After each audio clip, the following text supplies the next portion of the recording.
Hello everyone and welcome back. I am Benjamin Williams and today we're still within the Boson NetSim infrastructure section, and today's lab is going to be on configuring virtual router redundancy protocol number 3. So let's go ahead and read our objective for this lab. It says configure virtual router redundancy protocol VRRP and verify the configuration. So let's take a look at our lab topology that we have. It says the topology diagram below represents the net map in the simulator. For this lab, your network design includes 4 switches. We have A switch 1, A switch 2, which is our access layer switches. And we have D switch 1 and D switch 2, which is our distribution layer switches. A switch 1 and A switch 2 are layer 2 switches, and D switch 1 and D switch 2 are distribution layer 3 switches. Distribution switch 1 and distribution switch 2 will be referred to as routers throughout the lab. Layer 3 switches are capable of transmitting data at layer 2 switch speeds, but can also determine for themselves how traffic should flow at layer 3. So yes, like it said, we do have our access layer switches down here. As we can see, A switch 1 and A switch 2, those are layer 2 switches. And then up here we have our layer 3 switches, D switch 1 and D switch 2.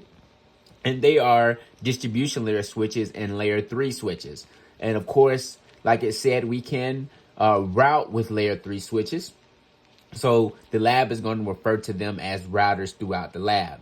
We also have R1 and R2 up here, and these routers appear to be in OSPF area 0. Our distribution layer switches, we have the fast Ethernet 01 and the fast Ethernet 01 on both switches. They appear to be in area 1 for OSPF. And then also we have the fast Ethernet 01. The fast Ethernet 011 on D switch 1 and the fast Ethernet 012 interface on D switch 2.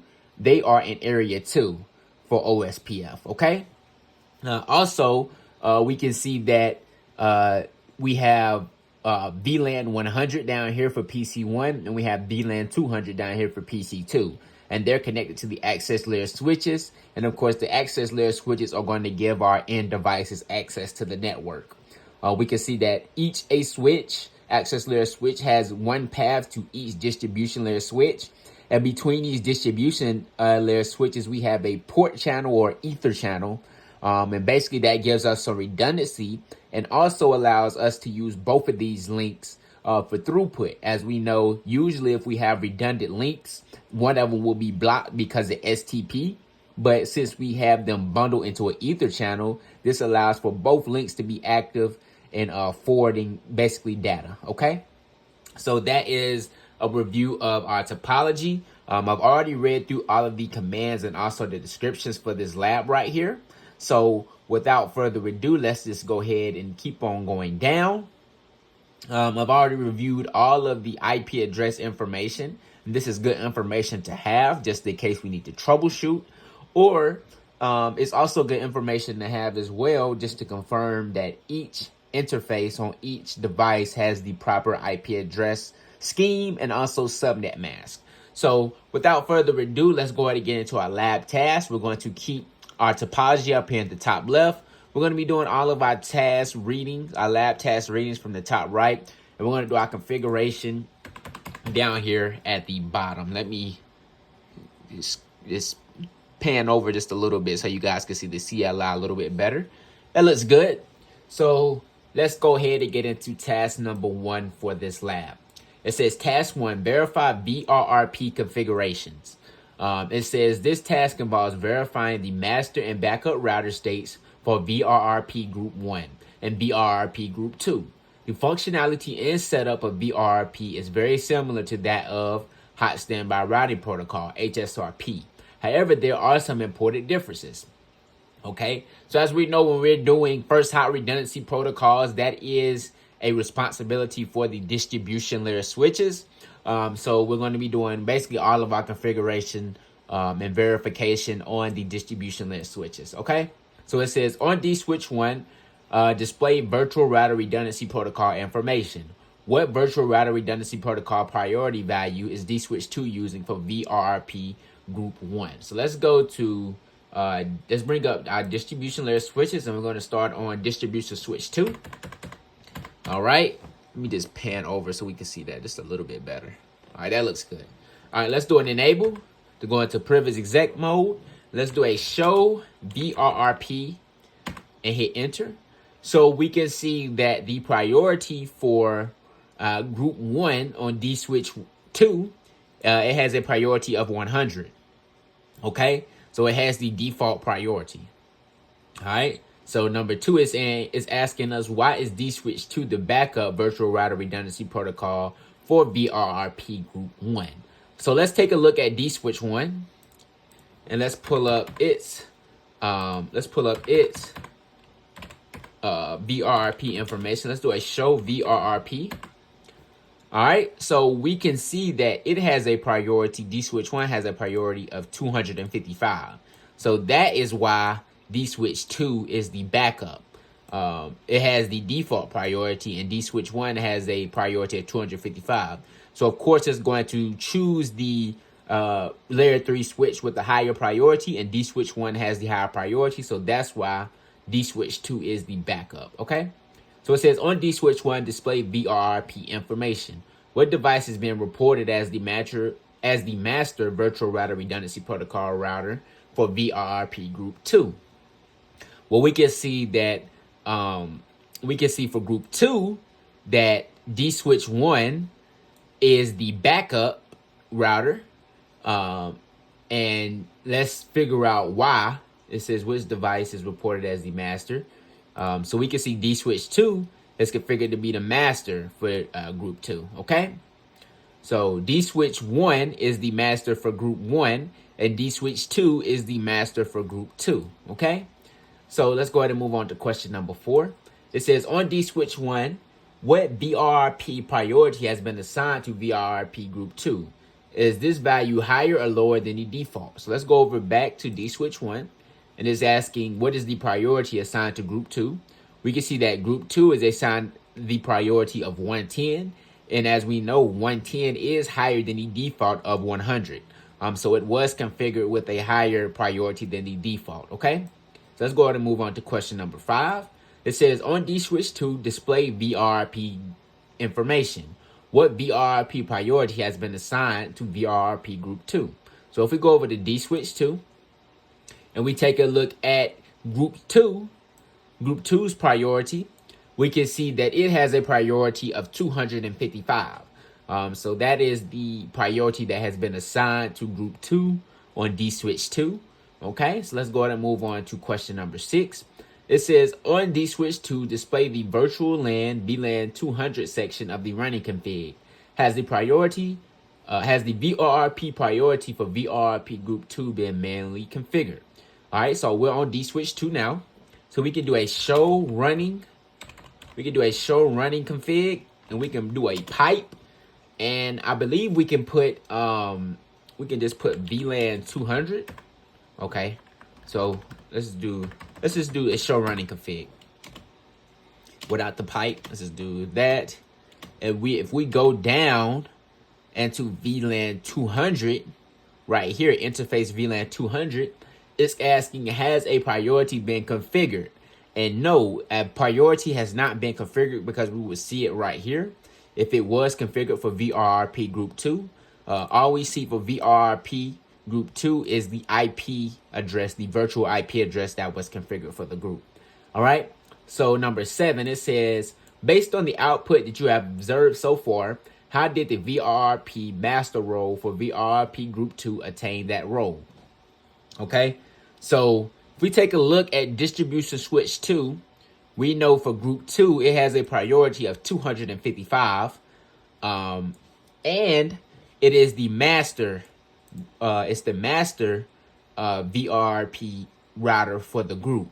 So with this type of configuration, this means that this virtual IP address matches the same IP address that was configured for the actual VLAN IP address.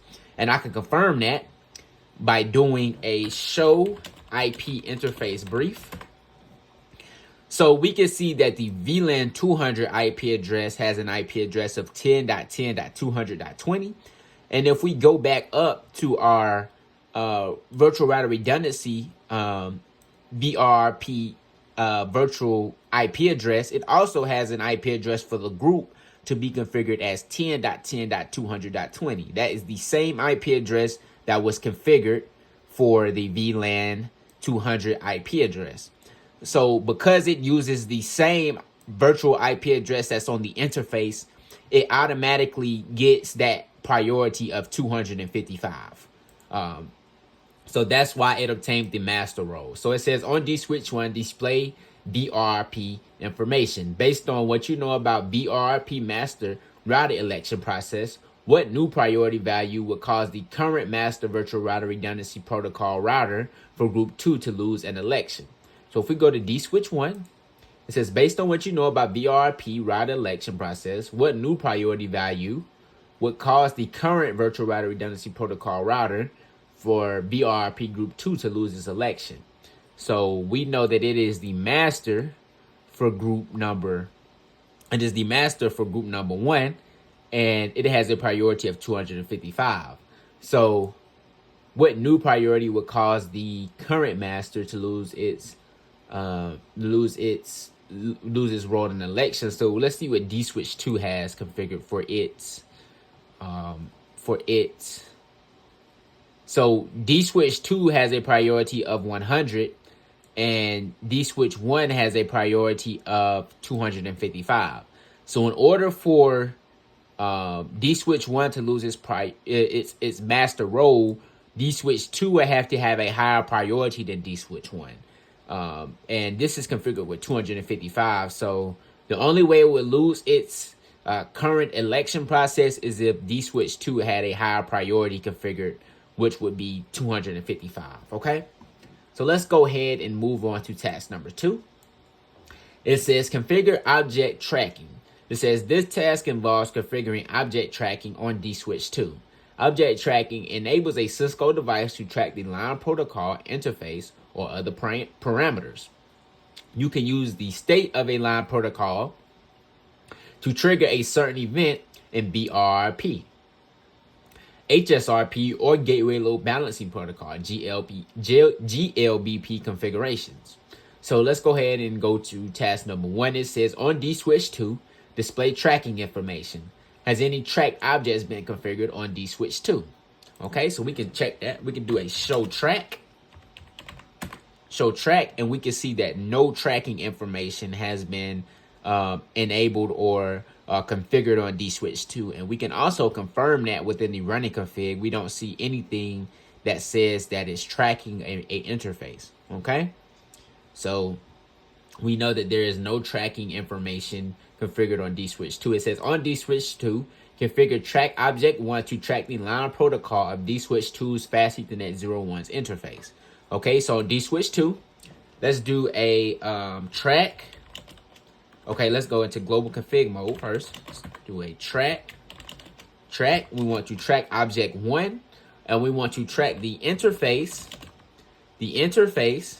of fast Ethernet 01, and we want to track the line protocol. Okay, so what it wants us to do, and let's go ahead and hit enter there. All right, and it says on switch 2, display tracking information. In what state is the line protocol of switch 2's fast Ethernet 01's interface? Well, it should be in the up state, because as we can see right here, fast Ethernet 01 in when we did show IP interface brief was in the up state. So when we do the show track, it should still be in the up state. So let's do a do show track. Yep, and as we can see, our track object number 1 is in the up state. So that is the answer to number 3. It's in the up state. All right, it says on switch 2, shut down the fast Ethernet 01 interface. What do you notice about switch 2's VRRP configuration? Oh, do you notice any changes in switch 2's VRRP configuration? If not, why not? Okay, so let's go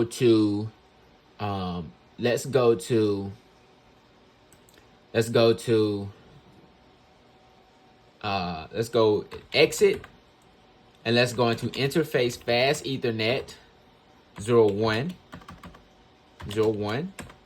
and we can do a shut. And as we can see, the tracking state has now went into the down state. Okay, and we probably are not going to have any changes within our VRRP configuration. And the reason for that is because we haven't enabled interface tracking on the actual virtual router redundancy protocol group. So we had to enable that for the tracking enabled on the VRRP group in order for VRRP to make a change, okay? So on D-Switch 2, it says, number 5, it says, on D-Switch 2, display track information. In what state is the line protocol of D-Switch 2's Fast Ethernet 01's interface? So it should be in the down state because we just shut down that interface. Let's do a do show track. And as we can see, the line protocol is in the down state, just like we thought it would be. So it says, on D-Switch 2, re-enable the Fast Ethernet 01 interface and allow time for OSPF to converge. Okay, so let's do a no shut. And we can see that it is changed back to up. The Fast Ethernet 01 is back to the up state. And we can see our tracking state is also in the up state. So let's give OSPF a while or a minute to allow its adjacency to come back up. Okay, let's just give it a few seconds. Hopefully OSPF adjacency comes up in the next couple of seconds. We can do a do show OSPF neighbor. Do show IP OSPF neighbor. Will probably do show IP OSPF neighbor. Yep, so we're in the X start state. Let's give it a couple of more seconds. It should be coming into the full state within. Yep, so we just got into the full state. So if we run that command again, we can see that we are now in the full state with our OSPF neighbor. Okay, so it'd be an adjacency now. So it says, on router 2, shut down the Fast Ethernet 01 interface. So let's go to router 2. All right, and let's do an enable. And let's go, let's do a configure terminal to go in global config mode. Let's go into interface Fast Ethernet 01. And let's do a shut. Okay. All right, and now it says, on D-Switch 2, display tracking information. Is in what state is the line protocol for D-Switch 2's Fast Ethernet 01's interface? Well, if we take a look at the topology, we just shut down this Fast Ethernet 01 connection on router 2. So if we look at D-Switch 2, the Fast Ethernet 01 interface should be in the down state because the Fast Ethernet 01 interface on R2 is in the down state. We just shut it down. So now if we go back to D-Switch 2, and we can also see from the tracking state that Fast Ethernet state went to the down state. So if we do a do show track, we can see that the line protocol is in the down state like we predicted. So yes, it says on R2, display the Fast Ethernet 01 interface. Oh, re-enable the Fast Ethernet 01 interface and allow time for OSPF to converge. So let's do a no shut. All right. We just run the Fast Ethernet 01 interface back up. So let's give D-Switch 2 and R2 enough time for OSPF to come back up into the full state. Okay. Need to do that. Just do that. Okay. Should be coming up here. Yep, and we can see that an adjacency just came up. It's loading to full. So now if we do a do show OSPF neighbor, we can see that we're in the full state with router 2. So we're looking good. So let's go ahead and move on to task number 3. It says configure virtual router redundancy protocol for VLAN 200. It says this task involves configuring virtual router redundancy protocol on D-Switch 2 to automatically lower its priority when tracked object 1 detects that the line protocol of the Fast Ethernet 01 interface is down. So in this step, we did, in the previous step, we enabled the tracking for the interface. Now it looks like we're going to apply that to our virtual router redundancy protocol group, okay? And if we do that and we shut down the interface and we lower the priority, we probably will expect D-Switch 2 to take over as the master router, okay? So it says on D-Switch 2 display tracking information or any processes tracking the information provided by track object 1. If so, what processes? So we can do a do show track again. So let's do a do show track. And no, we do not have any processes right now that are tracking the fast Ethernet, or we don't have any processes tracking the object one. We can just see that the line protocol is up, but we do not have any processes that are tracking the line protocol, okay? So it says on D switch 2, display VRRP information. Does the output give any indication that the priority of VRRP group 2 will be automatically lowered when the line protocol of the fast Ethernet 01 interface is down? So we haven't configured it, so no, we shouldn't see anything in the output, but let's do a do show VRRP. And as we can see for group 2, for VLAN 200, we do not have anything in this output that says that the priority will be lowered if the line protocol goes down. Okay, so we need to configure that if we want that to happen. So it says on D switch 2, configure virtual router redundancy protocol group 2 to use the track object number 1 to automatically decrement D switch 2's priority by a value of 146. What output do you notice on D switch 2's console after you complete this configuration? Okay, so since we configured D switch 2 with the virtual IP address that is the same for the actual interface IP address, this command is not going to work. We're going to have to use a different virtual IP address if we want to be able to decrement the priority on D switch 2 group 2. So I already know this is going to happen. So let's go ahead and do an exit. Let's go into interface VLAN 200. All right, and let's do a VRRP group 2, and we want to track object number 1, and we want to decrement it by 146, and this command is going to be rejected. Yep, so it says tracking not supported on IP address owner. And like I said, that is because we configured the same virtual IP address that is configured on the actual interface. So we have to use a different IP address than the IP address that's configured on the actual interface itself. Oh, I'm sorry, I was highlighting the wrong IP address. This one right here. Okay, so it says on D switch 2, configure group 2 with a priority of 154. What output do you notice on D switch 2's console after completing this configuration? Well, it's going to have the same, it's going to say the same thing, because like I said, we need to change the virtual IP address that this group is using. We cannot use the same IP address that's configured on the interface itself.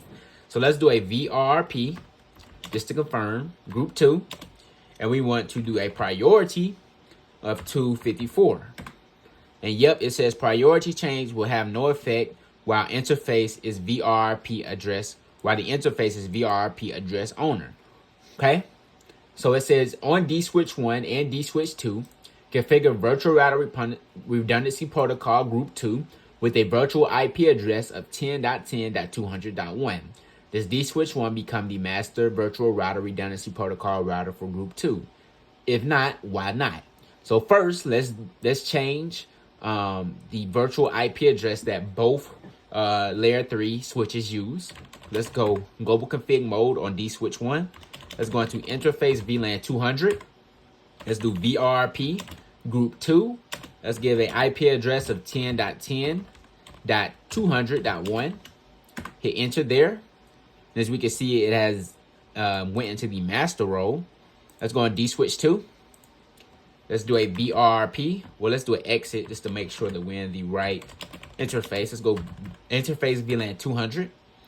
And let's do a VRRP group 2, an IP address of 10.10.200.1. Hit enter there. And as we can see that it has taken over the master role. Okay. And we can see that D switch 1 is the backup. And if we do a do show VRRP, And if we do the same thing on D switch 2, let's do a do show VRRP. All right.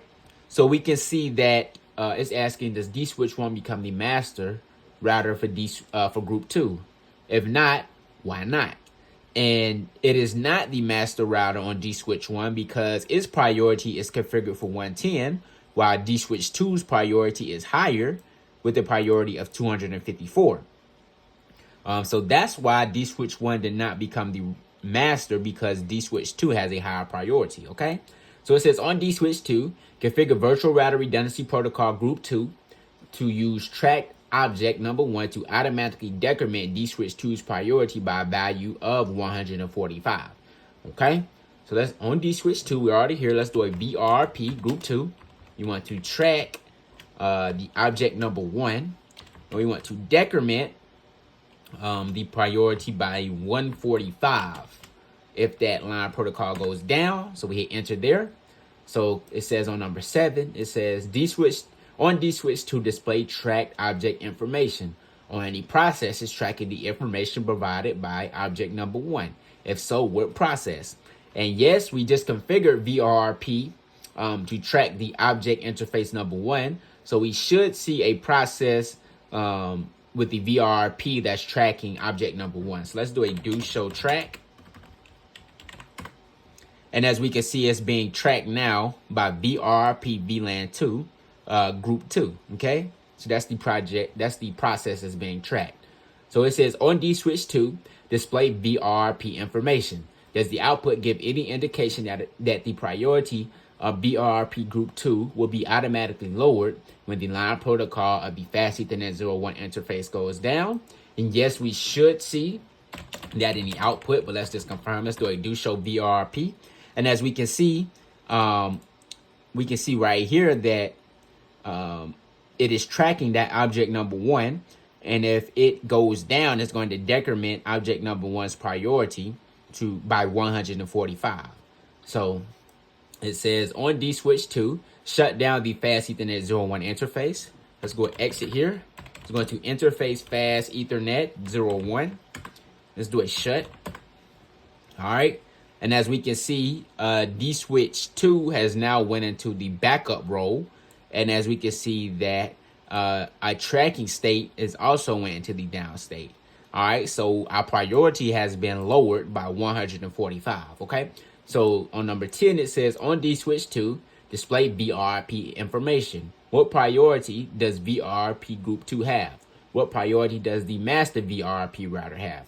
So let's go to D switch 2. Let's do a do show VRRP. All right. And now we can see that it has a priority of 109. And the reason for that is because we was tracking that object interface. And since it went into the down state, it decremented the priority by 145. So if we take a look at D switch 1, we can see that it took over as the master from our syslog message. We can do a do show VRRP over here. And as we know, it had a priority of 110. So now D switch 1 has a higher priority. So that is the reason why I took over as the master role. Okay. So it says on D switch 2, re-enable the Fast Ethernet 01 interface and allow OSPF to converge. So let's go back to D switch 2. Let's do a no shut. No shut. Okay. And let's give, okay, we can see that it is taking over back as the master router now, because the priority is back up to 254. Let's give it some time for OSPF, for its adjacency with OSPF to come back up. Let's do a do show IP OSPF neighbor. Oops, if I can spell neighbor. When the X start state, hopefully we come up in the full state here in a second. And number 12 is saying on D switch 2, display VRRP information. Is D switch 2 the VRRP master router for VRRP group 2? So, okay, we just seen that our adjacency came up to the full state. Yep, so we're in the full state. And now it's asking us to display the VRRP information. Let's do a do show VRRP. And yes, it is now back in the master role because the priority is now 254, which is higher than D switch 1's of 110. All right, so this was a good lab. Let's hit grade, and hopefully we did everything correctly. And we did, so I appreciate you guys for watching this one, and I'll see you in the next one.